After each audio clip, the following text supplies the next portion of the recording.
तो भारत में तो ये वेस्टर्न इन्फ्लुएंस से काम करने वाले लोग ट्राइबल एरिया में बेसिक इंफ्रास्ट्रक्चर को तक नहीं पहुंचने देते, पर जिन वेस्टर्न मास्टर्स के इशारों पर ये काम कर रहे होते हैं, उस वेस्टर्न वर्ल्ड में आप देखिए ट्राइबल एरिया में ये बड़ी बड़ी इंडस्ट्रीज की स्थापना करते हैं, मशीनरीज लगाते हैं ऑयल निकालने के लिए, वहां पर ट्राइबल्स को एक्सप्लॉइट करते हैं, नेचर को भी एक्सप्लॉइट करते हैं। वेरियर एल्विन उसका नाम है, नेहरू के द्वारा उसे वहां पर अपॉइंट किया गया था।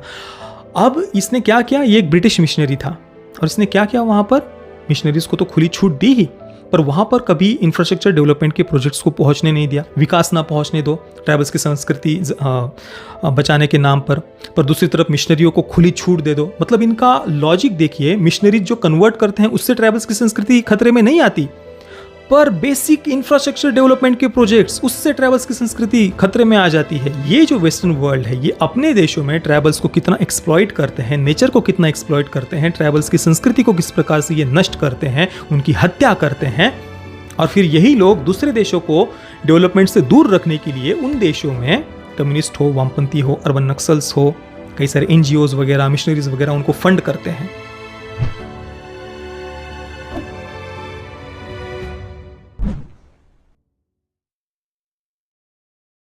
ओम नारायण नारायण नारायण नारायण। सब मित्रों को राम राम, सबका स्वागत है दोस्तों। कैसे हैं आप सब दोस्तों? सबसे पहले तो वीडियो को लाइक और शेयर कर दीजिए, और जो नए मित्र वीडियो देख रहे हैं प्लीज चैनल को सब्सक्राइब अवश्य करना और बेल आइकन को दबाना बिल्कुल भी मत भूलना, ताकि जब भी मैं कोई नया रिव्यू अपलोड करूँ, फिर वो चाहे किसी फिल्म का हो या सीरीज का हो, तो तुरंत आपको उसका नोटिफिकेशन मिल जाए। तो अभी हम रिव्यू करने वाले हैं killers of the flower moon का। 2019 में नेटफ्लिक्स पर रिलीज हुई द आयरिशमैन के 4 वर्षों के बाद में मार्टिन स्कॉर्सेज़ी की ये अगली फिल्म है, जिसके वे को प्रोड्यूसर, को राइटर और डायरेक्टर हैं। 2017 में डेविड ग्रैन के द्वारा लिखी गई सेम नाम की पुस्तक पर यह फिल्म आधारित है। नॉन फिक्शन बुक है, यानी सत्य घटनाओं से प्रेरित है ऐसा भी नहीं कह सकते, सत्य घटनाओं पर आधारित है ये फिल्म। 1920 में अमेरिका में ओसेज, जो एक नेटिव अमेरिकन ट्राइब है, उनके कई सारे सदस्यों की एक के बाद एक हत्या होने लग जाती है। अब वो हत्या क्यों हुई थी, उसके पीछे क्या कारण है, उसके बाद में जो इन्वेस्टिगेशन हुआ, इस पूरे इतिहास पर, एक बहुत ही दुखद ऐसे इतिहास पर ये फिल्म आधारित है। अब देखिए, इस फिल्म के बारे में आपने कहीं ना कहीं से ऑलरेडी पढ़ा ही होगा कि फिल्म की लेंथ बहुत ज़्यादा बड़ी है। बिल्कुल 3.5 घंटे की फिल्म है, 3 घंटे और 26 मिनट की फिल्म है। पर देखिए, फिल्म का जो स्क्रीन प्ले है वो बहुत ही ज़्यादा एंगेजिंग था, जिस कारण से शुरुआत से अंत तक हम फिल्म के साथ में बने रहते हैं। आगे क्या होगा ये जानने की उत्सुकता हमारी बढ़ती जाती है। मतलब ये जो हत्याएं हुई थी वो क्यों हो रही है, उसके पीछे क्या कारण है, और सबसे महत्वपूर्ण जो ओसेज ट्राइब है, तो उनकी रीति रिवाज, उनकी परंपराएं, उसके बारे में हम जानने का प्रयास करते हैं। उनकी वेशभूषा, वो एक दूसरे के साथ में कैसे वार्तालाप करते हैं, उनकी परंपराएं क्या है, इस पर हमारा मुख्यतः ध्यान होता है। वो हम समझने का, जानने का प्रयास कर रहे होते हैं। जो वाइट कम्युनिटी है, जो श्वेत लोग हैं, वो वहाँ पर उनके साथ कैसा व्यवहार करते हैं, वो क्या कर रहे थे, कैसे हत्या हो रही थी, हत्या के बाद में जो इन्वेस्टिगेशन हुआ, इन्वेस्टिगेशन का रिजल्ट क्या आएगा, ये सब कुछ हम जानना चाहते हैं। इस कारण से इतनी बड़ी फिल्म होने के बाद में भी हम शुरुआत से अंत तक फिल्म के साथ में बने रहते हैं।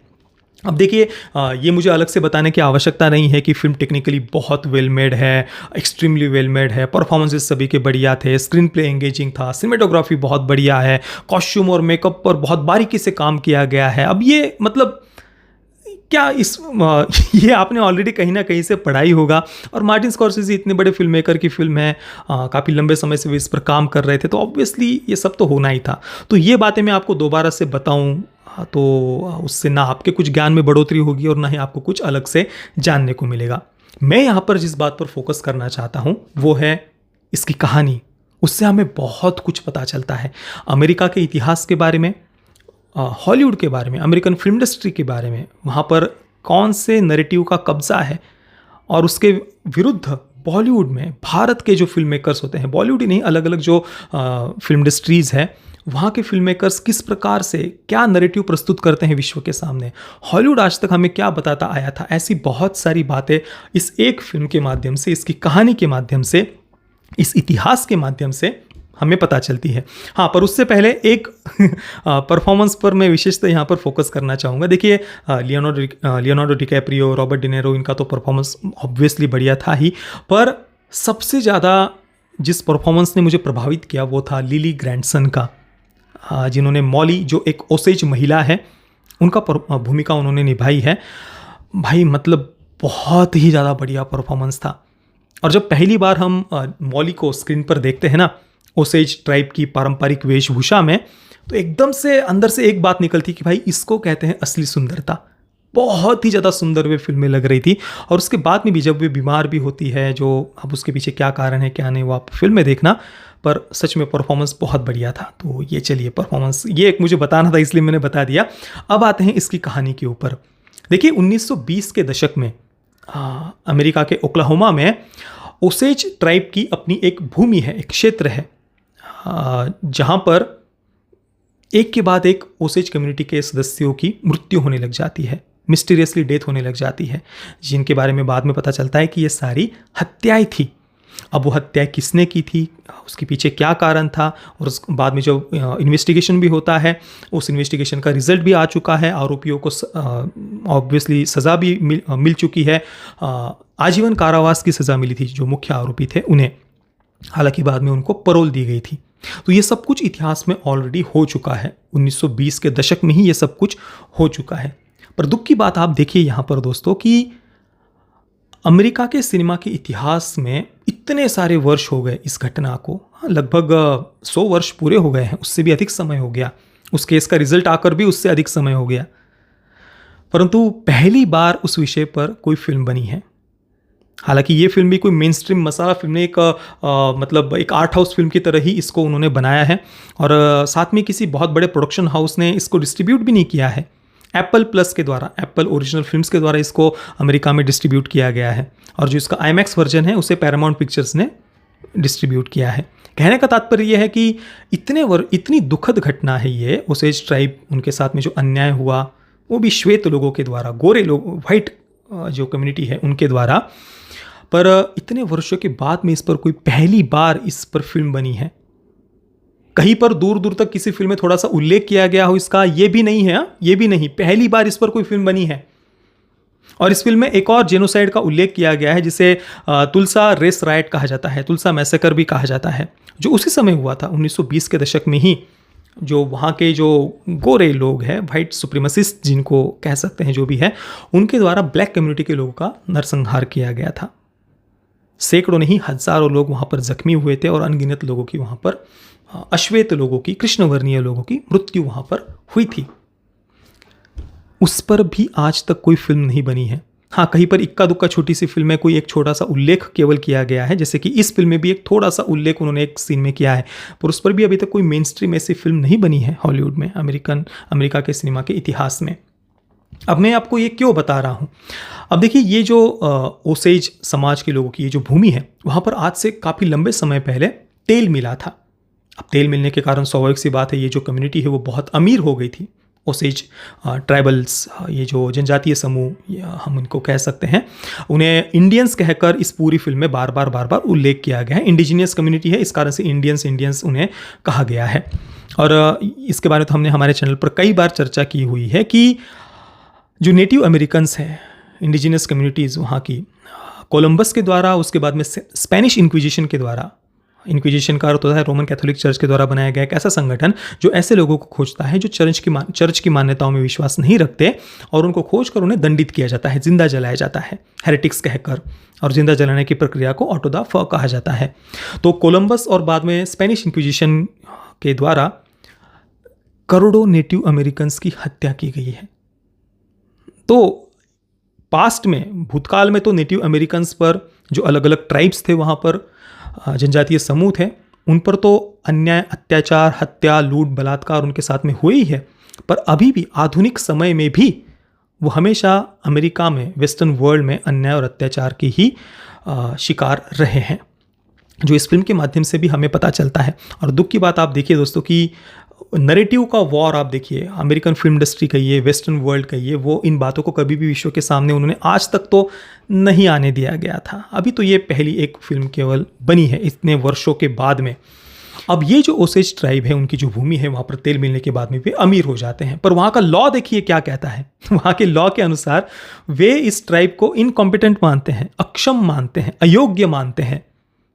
किस लिए? कि ये वहाँ पर जो संपत्ति है ना इस तेल से मिलने वाली, उसको वो मैनेज नहीं कर सकते। इस कारण से वहाँ का लॉ ये कहता है कि उन्हें कोई ना कोई गार्डियन अपॉइंट करना पड़ेगा।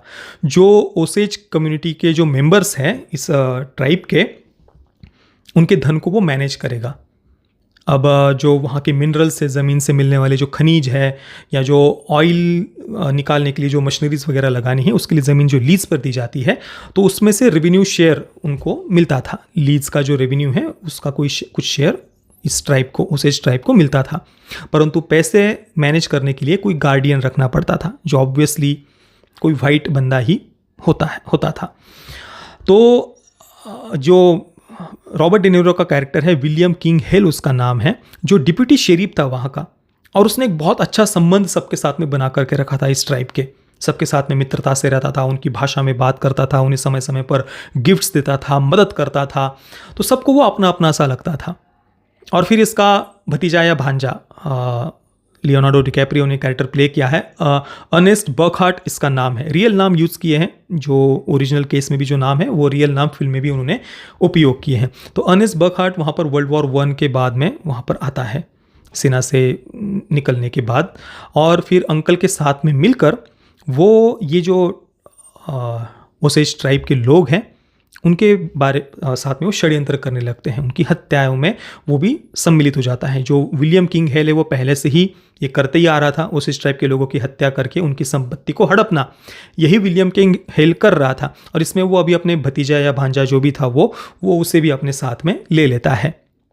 तो ये कुल मिलाकर इसकी कहानी है। बाद में जो कैसे इसको इन्वेस्टिगेट किया जाता है, क्या होता है, कैसे कैसे ये हत्या होती है वगैरह वगैरह, ये सब जानने के लिए आपको फिल्म देखनी पड़ेगी।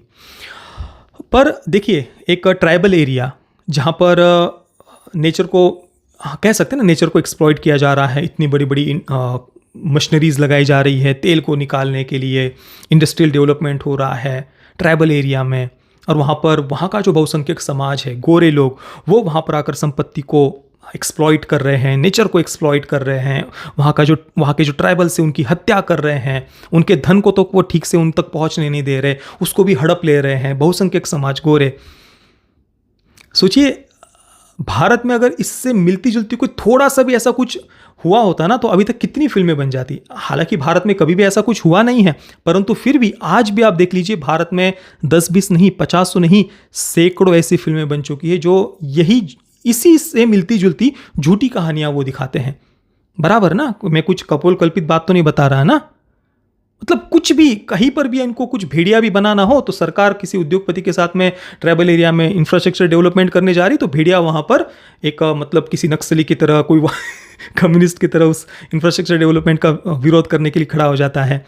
या फिर कुछ अभी वो काला पानी वेब सीरीज़ है नेटफ्लिक्स पर, वही ट्राइबल्स के एरिया में कुछ एक उद्योगपति वहाँ पर डेवलपमेंट कर रहा है, तो उसके विरोध में फिर वो खड़े हो गए वगैरह हो गए। जो देख लेना आप मेरा काला पानी का रिव्यू। मैक्सिमम तमिल फिल्मों में तो भाई ज़्यादातर फिल्मों की यही कहानी आपको देखने को मिल जाएगी। मतलब आप देखिए, इसमें भी बहुत सारा वेस्टर्न इन्फ्लुएंस भी होता है। भारत में जो आप ये समय समय पर ऐसे कुछ विरोध प्रदर्शन वगैरह देखते हैं ना, कहीं पर कुछ मेट्रो प्रोजेक्ट हो, कोई हाईवे प्रोजेक्ट हो, कोई बेसिक इंफ्रास्ट्रक्चर डेवलपमेंट के प्रोजेक्ट की यहाँ पर बात हो रही है। कुछ बहुत नेचर को एक्सप्लॉइट करने के लिए बड़ी बड़ी इंडस्ट्रीज लगाने की बात नहीं, बेसिक इंफ्रास्ट्रक्चर डेवलपमेंट के प्रोजेक्ट्स, उनमें भी अड़ंगा डालते हैं बहुत सारे एनजीओज, पर्यावरणवादी, तथाकथित पर्यावरणवादी, बाहर के फंडिंग से काम करने वाली भी बहुत सारे लोग, अर्बन नक्सल्स वगैरह, इन प्रोजेक्ट्स में अड़ंगा डालने का काम करते हैं। ये हम देखते आए हैं।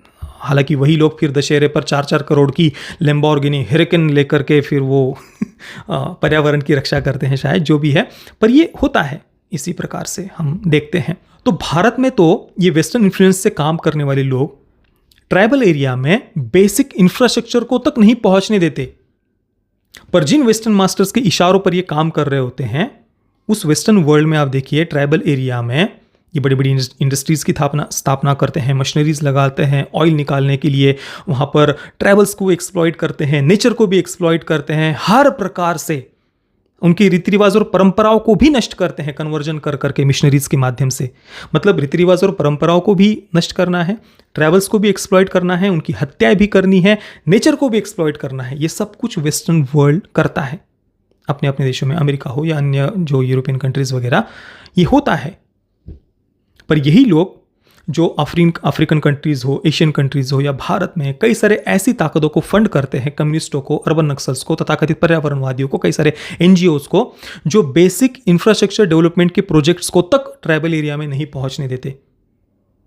और फिर यही लोग कहते हैं कि भाई विकास नहीं हो रहा वगैरह वगैरह कहकर फिर वे वहाँ के जो हमारे जनजातीय समूह है, आदिवासी समाज है, उन तक ये डेवलपमेंट को पहुँचने नहीं देंगे। नक्सलियों के माध्यम से इस पूरे क्षेत्र को एक अलग थलग करके रखेंगे। कोई थोड़ा बहुत इंफ्रास्ट्रक्चर डेवलपमेंट हो तो नक्सली कभी बम धमाके कर देंगे। होता था आज से कुछ वर्ष पहले तक, हालांकि अभी उसमें काफ़ी कमी आ गई है, ना के बराबर हो गया है। पर मैं बता रहा हूँ कैसे ये पूरा सिस्टम वर्क करता है कि वेस्टर्न वर्ल्ड जिन देशों को थर्ड वर्ल्ड कंट्री के रूप में देखना चाहता है वो हमेशा वे वैसे बने रहे। इस कारण से कैसे पूरा ये इकोसिस्टम काम करता है। तो हमारे जो ऐसे आदिवासी क्षेत्र हो, ट्राइबल एरियाज़ हो, उनको डेवलपमेंट से दूर रखना, फिर वहाँ पर नक्सलियों का वर्चस्व बढ़ता रहे इसलिए उनको ग्लोरीफाई करना, उनको क्रांतिकारी बताना, डेवलपमेंट को ना पहुँचने देना, वहाँ के लोगों में एक असंतोष की भावना स्वाभाविक सी बात इस कारण से बनी जाएगी अपने ही देश और सिस्टम के प्रति कि यहाँ पर तो डेवलपमेंट आ नहीं रही है। और उस असंतोष की भावना का उपयोग करके फिर मिशनरीज़ के माध्यम से वहाँ पर कन्वर्जन करना, इस सिस्टमैटिक वे में स्वतंत्रता के बाद में देश के कई क्षेत्रों में हुआ है। आप नॉर्थ ईस्ट को देख लीजिए।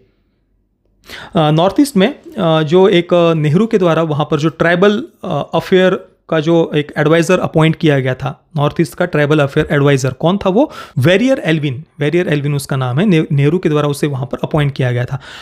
अब इसने क्या किया? ये एक ब्रिटिश मिशनरी था और इसने क्या किया? वहाँ पर मिशनरीज़ को तो खुली छूट दी ही, पर वहाँ पर कभी इंफ्रास्ट्रक्चर डेवलपमेंट के प्रोजेक्ट्स को पहुँचने नहीं दिया। और उसके लिए क्या तर्क दिया जाता था? वेरियर एल्विन, नेहरू के द्वारा अपॉइंट किए गए उस व्यक्ति के द्वारा, कि ट्राइबल्स की संस्कृति इससे खतरे में आ जाएगी अगर यहाँ पर विकास कार्य पहुँचते हैं तो। और ये कहकर नॉर्थ ईस्ट को 65 वर्षों तक यही तर्क दे देकर विकास से दूर रखा। और उस कारण से हुआ क्या? कई सारी अलगाववादी ताकतों को खड़ा किया गया कि देखो इंडियन स्टेट, ये देश यहाँ पर कोई डेवलपमेंट नहीं कर रहा, इंफ्रास्ट्रक्चर का डेवलपमेंट नहीं आ रहा। उस कारण से फिर अलगाववादी संगठनों को खड़ा करो, उनको बड़ा करो। है कई सारी बाहर की ताकतें जो देश के टुकड़े टुकड़े करने के सपने देखते हैं, तो ऐसी कई सारी ताकतों को खड़ा करो, अलगाववादियों को विकास ना पहुंचने दो, ट्राइबल्स की संस्कृति बचाने के नाम पर दूसरी तरफ मिशनरियों को खुली छूट दे दो। मतलब इनका लॉजिक देखिए, मिशनरी जो कन्वर्ट करते हैं उससे ट्राइबल्स की संस्कृति खतरे में नहीं आती, पर बेसिक इंफ्रास्ट्रक्चर डेवलपमेंट के प्रोजेक्ट्स, उससे ट्राइबल्स की संस्कृति खतरे में आ जाती है। ये इनका लॉजिक है। मेरा ये वीडियो आप अवश्य देखना, इसमें मैंने पूरा विस्तार से इसके बारे में चर्चा की हुई है कि कैसे ये जो वेरियर एल्विन था, ये वहाँ पर जो हमारे जनजातीय समाज की नाबालिग बच्चियों को तक ये किस प्रकार से उनका शोषण करता था, ये वेरियर एल्विन। तो ये आप देख लीजिए इसका परिणाम क्या हुआ। स्वतंत्रता के समय नॉर्थ ईस्ट में जो कोई ज़्यादा ऐसा कन्वर्जन नहीं हुआ था, पर पिछले कुछ दशकों में ज़्यादातर नॉर्थ ईस्ट के राज्य लगभग पूर्ण रूप से कन्वर्ट हो चुके हैं। ये सब कुछ हुआ है क्या कहकर कि ट्राइबल्स की संस्कृति की हमें रक्षा करनी है, डेवलपमेंट नहीं पहुंचने देना है। अभी 2014 के बाद में नॉर्थ ईस्ट को मुख्य धारा में जोड़ने का प्रयास हम देख रहे हैं। कितने सारे इंफ्रास्ट्रक्चर डेवलपमेंट के प्रोजेक्ट्स हम नॉर्थ ईस्ट में जाते हुए देख रहे हैं, पर कुछ ताकतें पहले ये नहीं चाहती थी। और इसी कारण से अभी भी आप देख लीजिए किस प्रकार से प्रोपेगेंडा स्प्रेड कर रहे हैं। उन्हें ये देखा नहीं जा रहा कि नॉर्थ ईस्ट मुख्य धारा में जुड़ रहा है, क्योंकि वो तो उसी मानसिकता को सपोर्ट करने वाले हैं ना, चिकन नेक को तोड़ने वाली मानसिकता को सपोर्ट करते हैं, तो उन्हें कैसे हजम होगा ये। चलिए, कुल मिलाकर कहने का तात्पर्य क्या है कि ये जो वेस्टर्न वर्ल्ड है ये अपने देशों में ट्राइबल्स को कितना एक्सप्लॉइट करते हैं, नेचर को कितना एक्सप्लॉइट करते हैं, ट्राइबल्स की संस्कृति को किस प्रकार से ये नष्ट करते हैं, उनकी हत्या करते हैं। और फिर यही लोग दूसरे देशों को डेवलपमेंट से दूर रखने के लिए उन देशों में कम्युनिस्ट हो, वामपंथी हो, अर्बन नक्सल्स हो, कई सारे एनजीओज वगैरह, मिशनरीज वगैरह उनको फंड करते हैं ताकि वो कहीं पर कोई पावर प्लांट लगाना हो, कोई हाईवे का प्रोजेक्ट हो, कुछ भी हो, बेसिक डेवलपमेंट्स वो तक वो नहीं होने देते, उन देशों को अस्थिर करते रहते हैं। और ये आप देख लीजिए killers of the flower moon, जिस इतिहास पर अभी तक तो भाई अगर इससे सिमिलर कोई थोड़ी सी भी, इतनी नहीं, कुछ थोड़ा सा भी कुछ देखने को मिल जाता ना अगर, तो भाई भारत के फिल्म मेकर्स तो उस पर इतनी कुछ ऐसी काल्पनिक अभी भी बना ही रहे हैं। ऐसा कुछ हुआ नहीं है, फिर भी इस प्रकार की काल्पनिक कई सारी फिल्में आपको देखने को मिल जाएंगी, वेब सीरीज देखने को मिल जाएंगी। और उसके माध्यम से फिर हिंदू घृणा को भी ढेर सारा स्प्रेड किया जाता। पर अमेरिका में आप देख लीजिए एक फिल्म केवल ये बनी है पहली बार इतने दशकों के बाद में, और जो तुलसा रेस राइट्स है, तुलसा मैसेकर भी जिसको कहा जाता है, जो वाइट सुप्रीमसिस्ट्स के द्वारा वहाँ की ब्लैक कम्युनिटी का नरसंहार किया गया था, उस पर अभी तक भी कोई फिल्म नहीं बनी है मेन स्ट्रीम, अभी तक भी। हाँ, कुछ डॉक्यूमेंट्री वगैरह केवल बनी हुई है।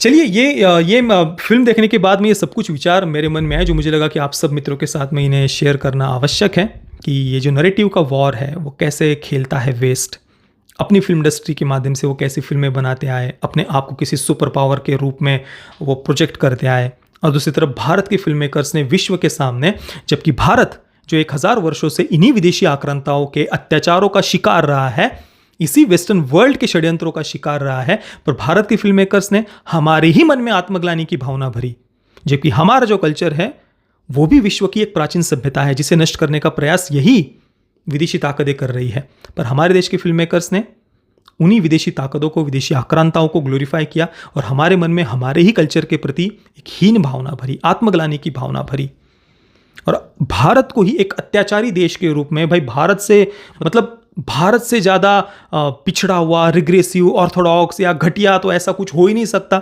इस प्रकार से हमारे देश के फिल्म मेकर्स ने भारत को विश्व के सामने दिखाया है, रिप्रेजेंट किया है। कितनी दुख की बात है, आप देखिए दोस्तों। बाकी killers of the flower moon technically well made film है, आप बिल्कुल देख सकते हैं इस फिल्म को। मैं killers of the flower moon को दूंगा 9 out of 10 stars. Panel guidance की बात करें तो सेंसर बोर्ड ने इसे ए सर्टिफिकेट दिया है, तो परिवार के साथ में तो आप इसे थिएटर में नहीं देख सकते।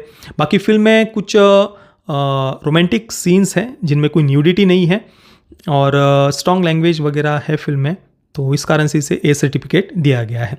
बाकी दोस्तों, आपने अगर इस फिल्म को देखा है तो आपका अनुभव कैसा रहा, मुझे अपने नीचे कमेंट में अवश्य बताना। ये वीडियो देखने के लिए आप सभी मित्रों का बहुत बहुत धन्यवाद। जय श्री राम, वंदे मातरम।